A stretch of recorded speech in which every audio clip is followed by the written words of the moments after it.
Ini tambahan untuk pengetahuan, tidak keluar di ujian, tetapi teman-teman yang ingin mengetahui lebih lanjut bisa terus menonton video ini, gitu ya.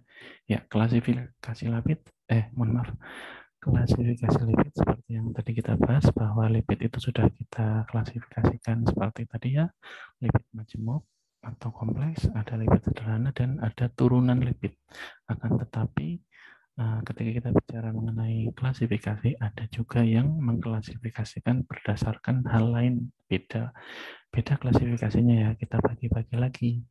Menurut yang pertama, kita punya asam lemak ya, khusus asam lemak dari kejenuhannya ya, lalu dari sumber lipid itu sendiri, lalu dari sifat mengering dan dari kegunaan. Kita masuk ke yang pertama, lemak atau minyak. Dari sini kita punya satu derivat berupa asam lemak. Asam lemak itu ada yang sifatnya jenuh dan tak jenuh ya.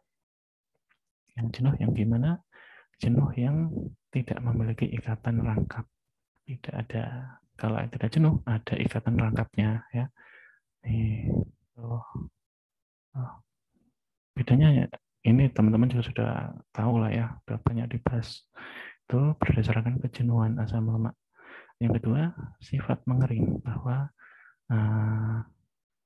ada yang sifatnya tidak mengering, ada yang dia sedikit bisa mengering gitulah ya, ada yang sifatnya sangat cepat untuk mengering. Ya, contohnya adalah seperti ini ya.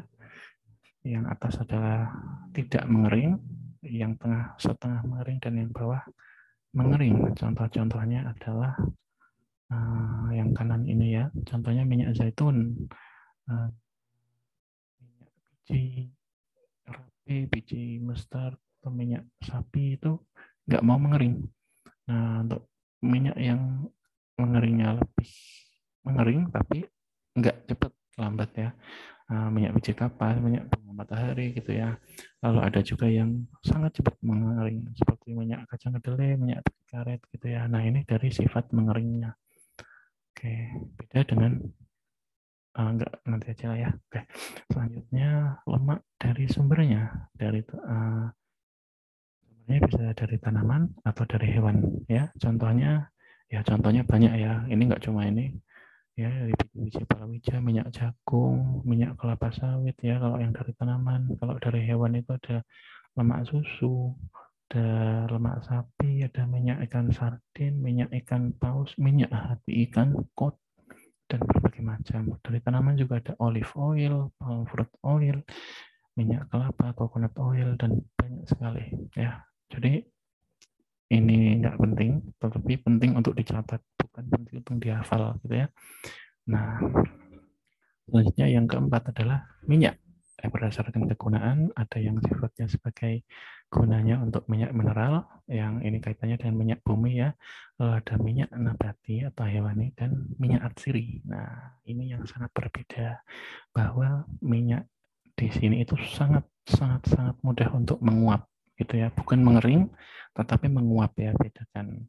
Oke, lalu contohnya ya, untuk minyak mineral, minyak bumi jelas sebagai bahan bakar.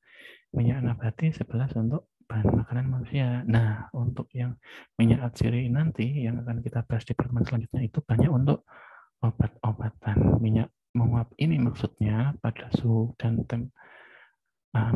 pada suhu atau temperatur kamar ya, suhu kita gini lah ya, itu sangat cepat menguap sehingga disebut juga dengan minyak menguap. Nah, jadi kalau apa namanya, dikompilasikan hasilnya seperti ini, pembagian yang lainnya, sehingga pembahasan kita dari awal sampai akhir itu ya adalah seperti ini ya, lipid sederhana, kompleks, dan turunan lipid, lalu ada pembagian lain-lain yang barusan kita bahas. Oke ya. Dan ini yang barusan kita bahas adalah seperti ini. Contohnya berdasarkan kejenuhan, berdasarkan sifat maring, berdasarkan sumberan, berdasarkan kegunaan.